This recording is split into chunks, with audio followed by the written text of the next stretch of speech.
इसमें एक बार फिर से आपका स्वागत है। एक बार फिर फेसबुक और सभी साथियों का जो बाद में हमें यूट्यूब पे सुनेंगे और जो यहाँ जूम पर हमारे साथ हैं, उन सभी का बहुत स्वागत।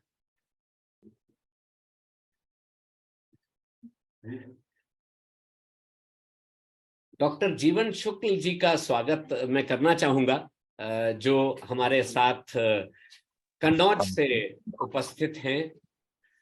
आप साहित्यकार, कवि हैं और सेवानिवृत्त विभागाध्यक्ष हैं अंग्रेजी विभाग पीएसएम डिग्री कॉलेज कन्नौज के। हमारे विशिष्ट अतिथि हैं आज के। काव्यांजलि का स्वरूप थोड़ा सा कठिन है।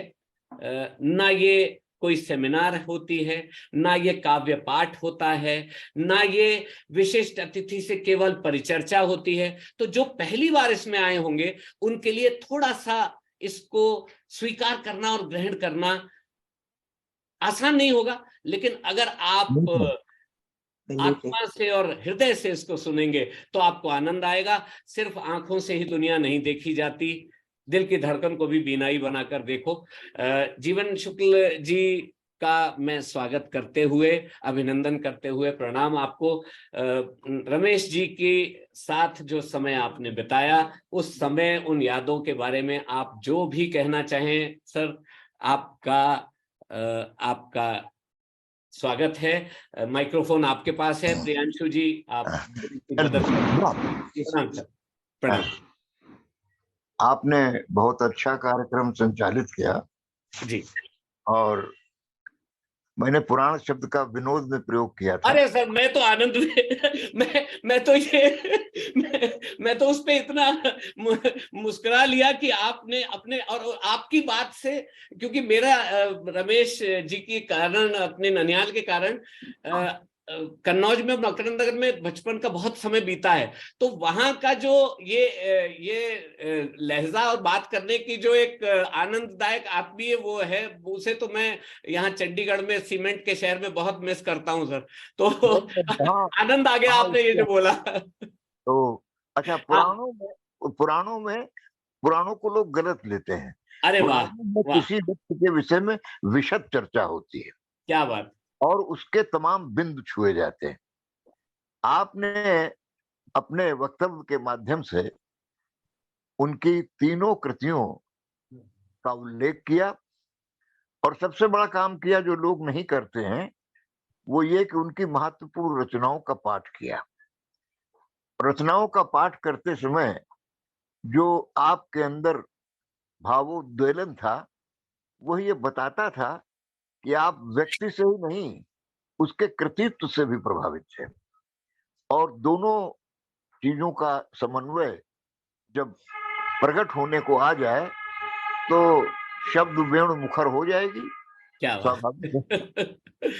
तो शब्द वेणु का मुखर होना, और आप जब शब्द वेणु कह रहे थे, तो मेरा प्रथम काव्य संकलन जो 1961 में प्रकाशित हुआ था, उसका नाम ही है वंशी तुम धर दो। अरे वाह, आनंद, क्या बात। और वंशी तुम धर दो उसका नाम है, और उसमें कई रचनाएं ऐसी हैं जिसमें बांसुरी का प्रयोग हमने किया है। और जी। उसमें आप जब कह रहे थे तो एक गीत की दो पंक्तियां मुझे याद आ गई। अरे उसमें वाह, ये था कि मारो मत बांसुरी, मारो मत बांसुरी। मारो मत बांसुरी, क्या बात। हंस हंस के पंखों की पाखुरी, मारो मत बांसुरी, हंस के पंखों की पाखुरी, मारो मत बांसुरी। मारो मत बांसुरी। तो ऐसा लग रहा था कि जब वेणु के माध्यम से शब्द स्रवित होते हैं, प्रस्तावित होते हैं, बिल्कुल, तो उसका एक आनंद ही दूसरा होता है। जी आपने आपने दो काम छोड़े। सर।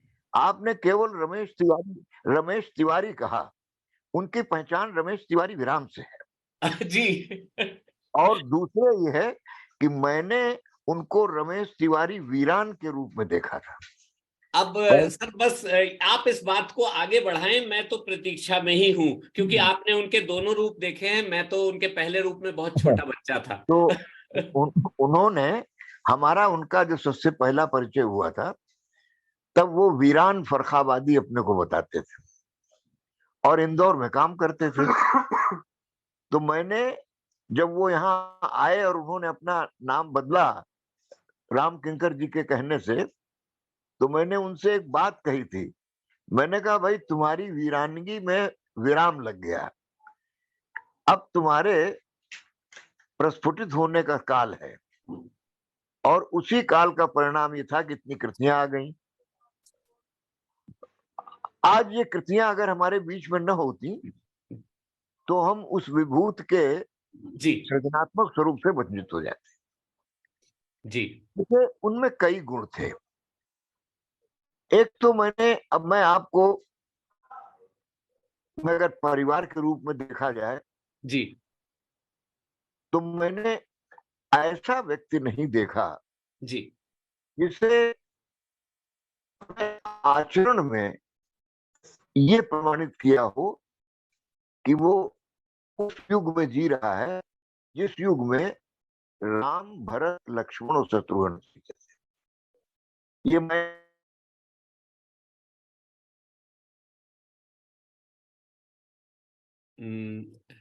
प्रियांशु जी, कुछ कनेक्शन का हमारा है, कुछ कनेक्शन का यानी नेटवर्क का कुछ मसला लग रहा है। जी जी जी। हाँ, अभी आवाज वापस आई है, अभी आई है। अच्छा, नहीं, अब तो मुझे लगता है कि पूरा ही कनेक्टिविटी चली गई है पूरी तरह से।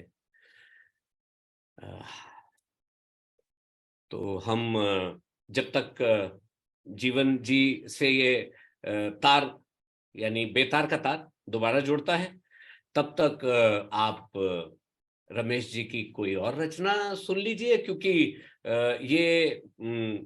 ये जो खंड है, ये कार्यक्रम का ये अंश, ये तो जीवन जी के ही नाम से है, और इसी नाम से ये सोशल मीडिया पे भी जाएगा। तो तब तक मैं आपको एक दो रचनाएं और सुना देता हूं, जो कि आपको रमेश तिवारी जी के कवि रूप का कुछ और भी परिचय कराएंगी। और रचनाओं से भी पहले मैं आपको कुछ दिखाता हूं, मैं आपको कुछ एक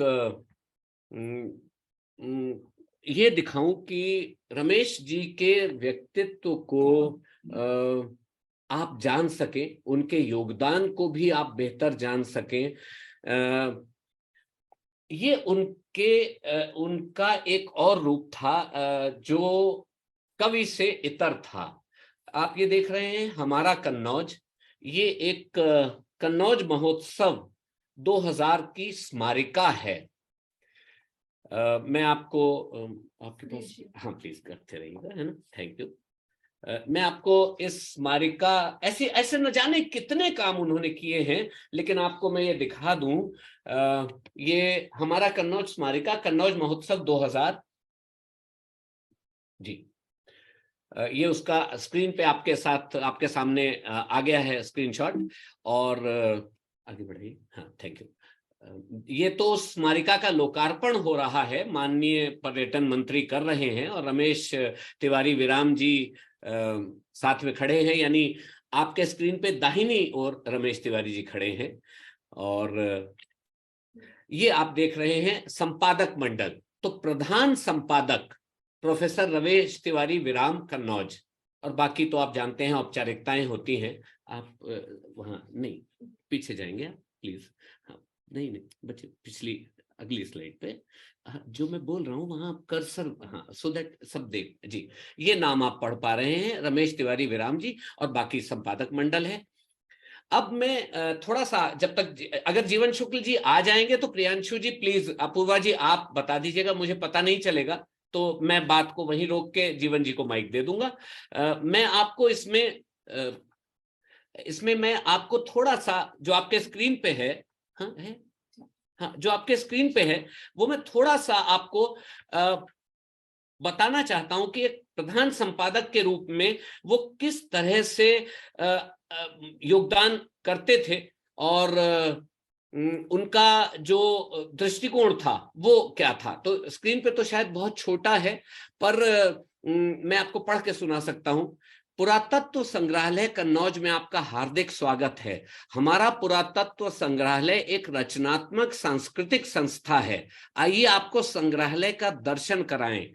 बरसों तक, दशकों तक रमेश तिवारी जी कन्नौज का जो पुरातत्व विभाग जो संग्रहालय है उसके क्यूरेटर रहे, उसको संभालते रहे। ये साहित्य सर्जना के अलावा उनका काम था। और कन्नौज आप सभी जानते हैं इतिहास में उसका क्या स्थान है, क्या योगदान रहा है। और इसमें वो इस लेख में आपको बताएंगे कि कन्नौज की जो, चलिए हम यहाँ फैमिली ट्रिप के लिए आए हैं। जीवन जी आगे दिया सामान्य आदमी नहीं ले सकता। उसने जी आ गए जी। आइए आइए। तो अब ये बातें हम बाद में करेंगे।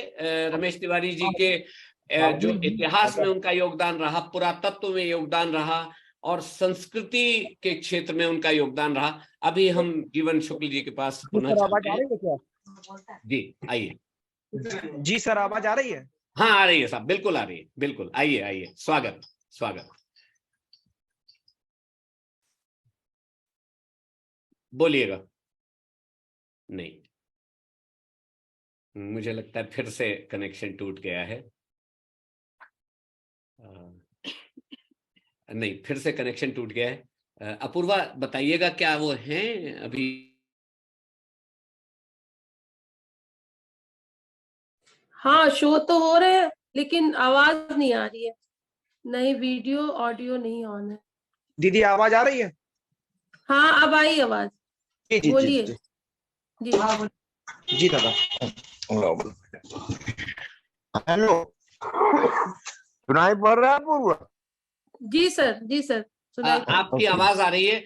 प्रियांशु जी, मुझे लगता है मैं जहाँ से बात कर रहा था, जी बोलिए। मैं वही शुरू करता हूँ। जी जी जी। मैंने उनके अंदर एक पुत्र को देखा जो माँ पिता की सेवा।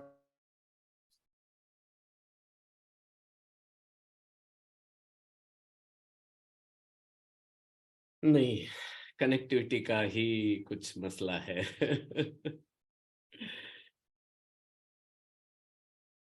चलिए हम मुझे ये पहले चाहिए था, संपादकीय पहले चाहिए। कहने का तात्पर्य एक ये जी। कि यदि उनको देखा जाए पारिवारिक व्यक्ति के रूप में, तो इतना अच्छा परिवार के प्रति समर्पित व्यक्ति बहुत कम दिखेगा।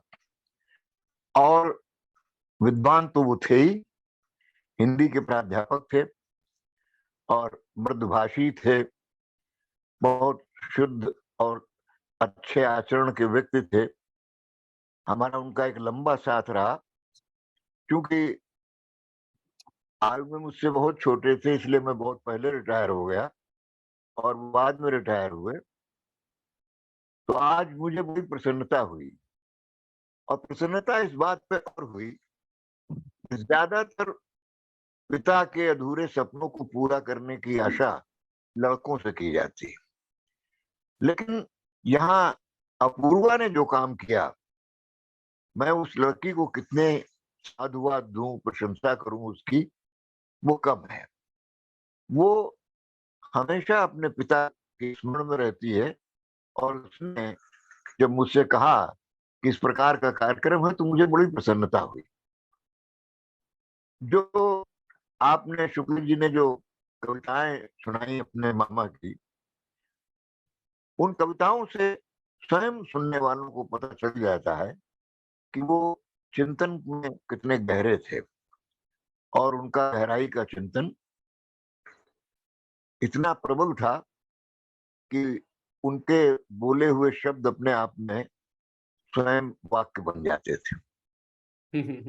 तो इसलिए ऐसे लोगों के बारे में मेरा एक निवेदन है कि जब कभी ऐसे किसी व्यक्ति के संबंध में चर्चा करें, जैसे आपने इतनी कविताएं सुनाई थी, जी। वो कविताएं सुनाई, 2-4 कविताएं आप सुनाते और फिर उन कविताओं के आसपास एक वलय उन लोगों के विचारों का बनाते जो उनसे जुड़े थे। क्यों आवश्यकता इस बात की अधिक है कि विराम जी के व्यक्तित्व कवि व्यक्तित्व का मूल्यांकन हो। उनका जो शारीरिक व्यक्तित्व था वो उसका उतना बड़ा महत्व नहीं था, लेकिन जो वो शब्द व्यक्तित्व अपना छोड़ गए हैं उसका तो मूल्यांकन आवश्यक है और होते रहना चाहिए समय समय पर। जी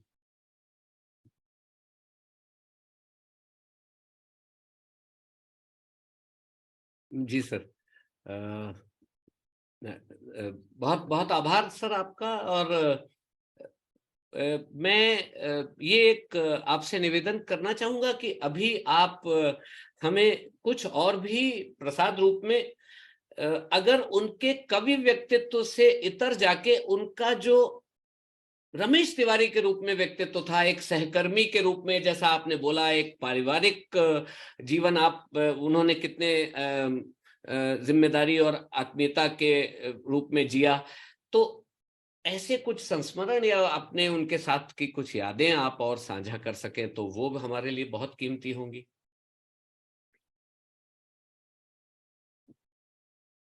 रचनाएं, जी उन रचनाओं को, कुछ रचनाएं तो ऐसी हैं जिन्हें अभिनीत किया जा सकता है, जी लंबी रचनाएं हैं उन्हें अभिनीत किया जा सकता है। और इस प्रकार के व्यक्तित्व को, जैसे उनके किसी एक कृति पर आप कभी आप कीजिए तो उनके किसी एक कृति को ले लीजिए और उस कृति की रचनाओं को केंद्रित करके उस पर चर्चा कराइए। आवश्यकता इस बात की है कि लोग ये जाने कि विराम जी एक कवि और लेखक के रूप में क्या थे। ये आवश्यक नहीं है विराम जी कितने अच्छे प्राध्यापक थे, कितने अच्छे पुत्र और कितने अच्छे भाई और कितने अच्छे पति और कितने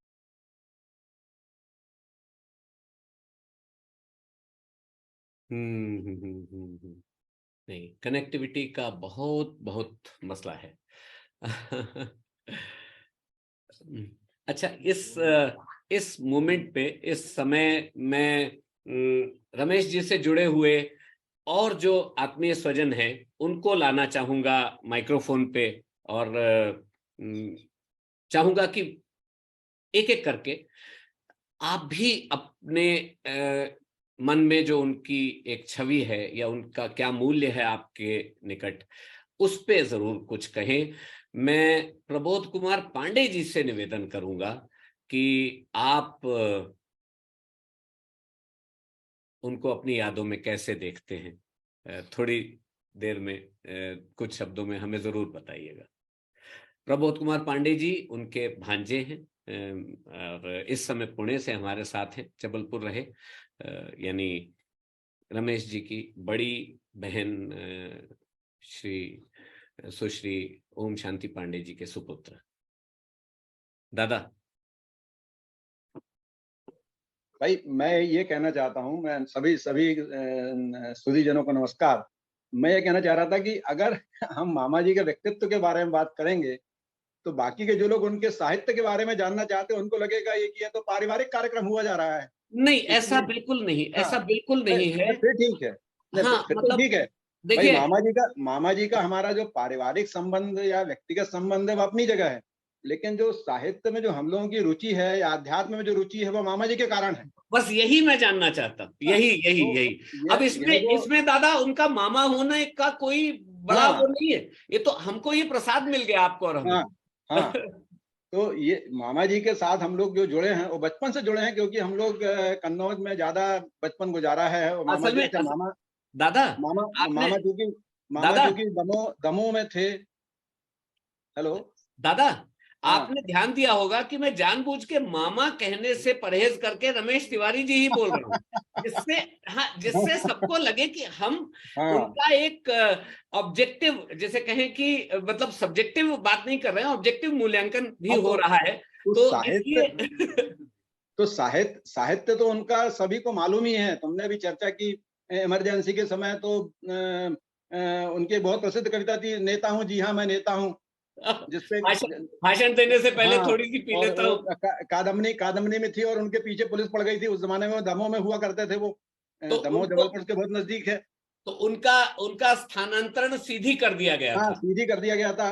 और सीधी से उनका जो अजीत जोगी के साथ उनका जो संबंध हुआ वो जग जाहिर है। वो तो फिर वहीं से साहित्य में हुआ। तो उनकी बहुत विशेषता थी, लेकिन एक जो व्यक्तिगत उनका संबंध है कि उन्होंने ऐसे जाने अनजाने कितने लोगों की जिंदगी बना दी, जिनसे मैं व्यक्तिगत रूप से, चूंकि उनका कार्यक्षेत्र मध्य प्रदेश था, जी दमोह, सतना, सीधी रहते हुए जी उनके ऐसे कितने लोग हैं जिनसे मैं जबलपुर में परिचित हूँ, जिनकी कि उन्होंने 2-2 3-3 पीढ़ियां उनको, माने एक उनके जो शिष्य थे वो तो ये कहते थे कि गुरु जी के हम चरण पी लेंगे, धोके पिएंगे, तब भी हम पार नहीं पा सकते। क्या बात।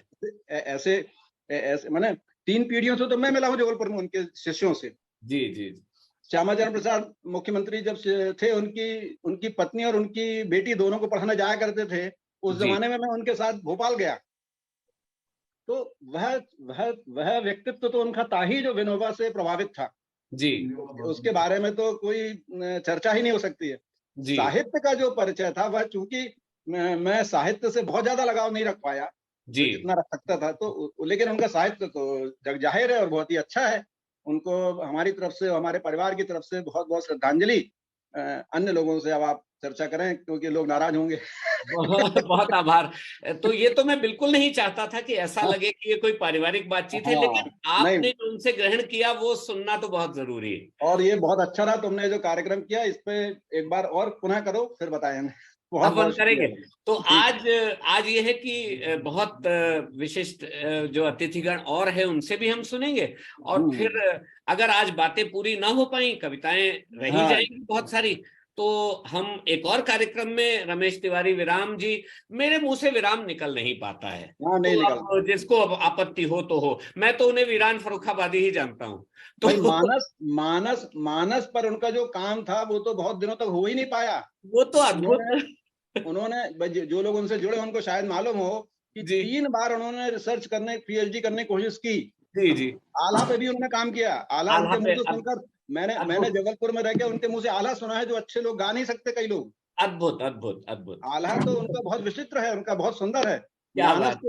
मानस पे जो उनका स्नेह रामकिंकर जी का था, अरे अंतिम समय तक था उनका। बिल्कुल बिल्कुल। तो उनके तो बहुत सारे चरित्र हैं, हाँ, कई मतलब प्रकार के, अद्भुत है, उनके मिक्स, बहुत ज्यादा उनका मिश्रण है, उनके जिनको कि हम लोग छू नहीं सकते। उनके व्यक्तित्व का पूरा मूल्यांकन वो भी एक कार्यक्रम में हाँ, हो सके, ये तो ना हो पाएगा। लेकिन आज अगर हमारे पाठकों की, हमारे श्रोताओं की और दर्शकों की जिज्ञासा ही जागृत हो जाए कि ये ऐसे व्यक्तित्व रहे और आप कहेंगे, तो हम रमेश तिवारी जी पे, रमेश तिवारी जिनका की कवि जीवन वीरान फर्रुखाबादी के तखल्लुस से शुरू होता है, युवा वीरान फर्रुखाबादी, मैं हाँ, उनके चित्र भी आपको दिखा सकता हूं उस समय के।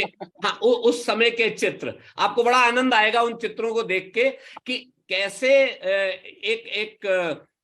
एक युवा कवि कैसे अपने आप को देखता था और कैसे वो मॉडल कर रहे थे। हाँ, जो उस समय के शायर रहे होंगे उन पर देखिएगा, हाँ, सही, बड़ा आनंद आएगा आपको। बहुत बहुत। ये चित्र बड़े ही मतलब रेयर चित्र हैं जो आसानी से हमें उनकी मिलेंगे नहीं। उनकी एक बहुत प्रसिद्ध, एक बार 2 लाइन और कहूंगा मैं कि उनकी एक बहुत प्रसिद्ध लाइन थी कि मुझे स्याही से मोहब्बत मिली, मुझे श्याम मिली।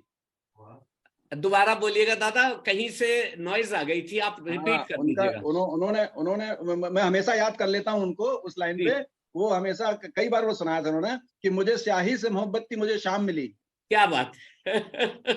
तो जो बात अभी हो रही थी कि वीरान फर्रुखाबादी से उनकी शायरी या उनका कवि जीवन शुरू होता है, और बाद के समय में वीरान हट के रमेश तिवारी विराम उनका उपनाम हो जाता है। उसकी कहानियां हैं, उसके वो तो राम किंकर जी की देन थी। राम वो किंकर जी ने की कर देन दिया। थी। बिल्कुल हाँ, बिल्कुल। तो अब वो प्रणाम है वो राम किंकर जी के प्रसाद को, पर हमारे लिए तो वो रमेश तिवारी रहे और रहेंगे। तो मैं आपको एक चित्र दिखाता हूं, देखिएगा, बड़ा आनंद आएगा। हाँ, ये चित्र देखिए साहब, आप इस पे सिग्नेचर देखिए सब लोग, वीरान फर्रुखाबादी। और अगर आप ध्यान देंगे तो शकील बदायूनी को भी या ऐसे किसी भी शायर को आप इस चित्र में देख पाएंगे। मेरे महबूब का जो एक शुरुआत मेरे होती है ना, महबूब राजेंद्र कुमार वो बिल्कुल इसी प्रकार की है। आप देख पा रहे हैं चित्र? ये एक युवा रमेश तिवारी हैं। और एक चित्र दिखाता हूं, ये देखिए साहब, गुलाब हाँ। पकड़ के बैठे, पोज बना के फोटो खिंचवा रहे हाँ, हैं। हाँ। इधर इनके सिग्नेचर, इधर सिग्नेचर पोजेज है इनके, और सिग्नेचर नीचे पोजेज हैं। सिग्नेचर है वीरान फर्रुखाबादी। और उस वीरान फर्रुखाबादी का यही स्टाइल रहा सिग्नेचर का, जो आप देख पा रहे हैं। ये बहुत ही युवा, बहुत कहिए टीनेजर रहे होंगे।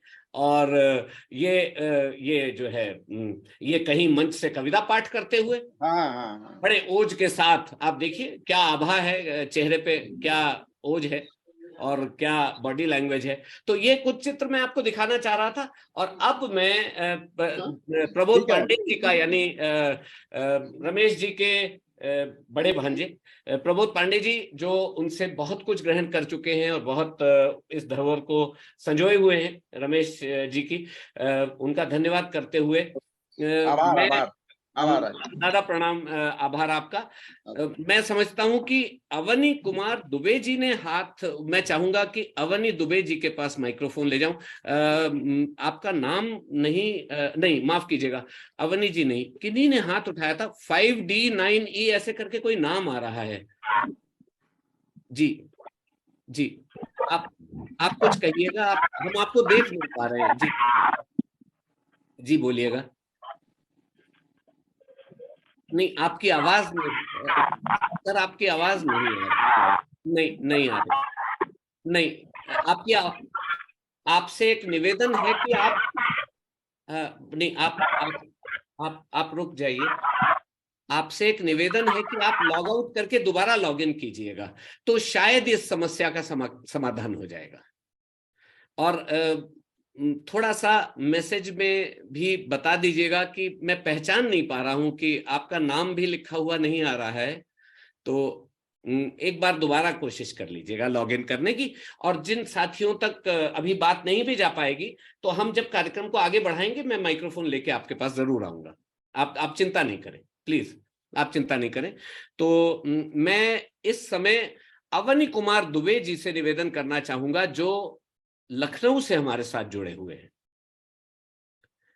और अवनी कुमार दुबे जी भी रमेश तिवारी जी का जो स्थान है मकरंद नगर, वहीं से अवनी कुमार दुबे जी का भी एक बहुत प्यारा संबंध है। तो मैं चाहूंगा कि दुबे जी स्वयं ही कुछ कहें। क्या आप माइक्रोफोन पर आ सकते हैं? शायद कुछ बात पहुंच नहीं पा रही है। नहीं, मुझे यहाँ वो क्यों नहीं आ रहा है टाइम? ये तो गड़बड़ हो गई ना। चलिए, तो हम ऐसा करते कि ये वाला जो खंड है, जीवन शुक्ल जी से जो बात हो रही थी, इसको हम विराम देते हैं। यानी इसको आप, मैं कहना चाहती थी सुशील राकेश जी को। हाँ, तो वो अगले खंड में उनका नाम, असल में जब आप फेसबुक पे देखेंगे ना, तो उनके नाम से वो जाएगा। तो अभी जीवन जी वाले उसमें मैं वो नहीं करना चाहता। तो वो जितने मुख्य अतिथि हैं उनके नाम से ही पोस्टिंग होगी। इसीलिए मैंने आपको पहले कहा था, ये बड़ा मुश्किल चैलेंज वाला काम है। तो वो हमें ये खंड बस समाप्त कर लेने दीजिए, और उसके बाद हम आगे बढ़ेंगे। ये वाला जो हिस्सा है कार्यक्रम का, इसको हम यहाँ पे विराम देते हैं।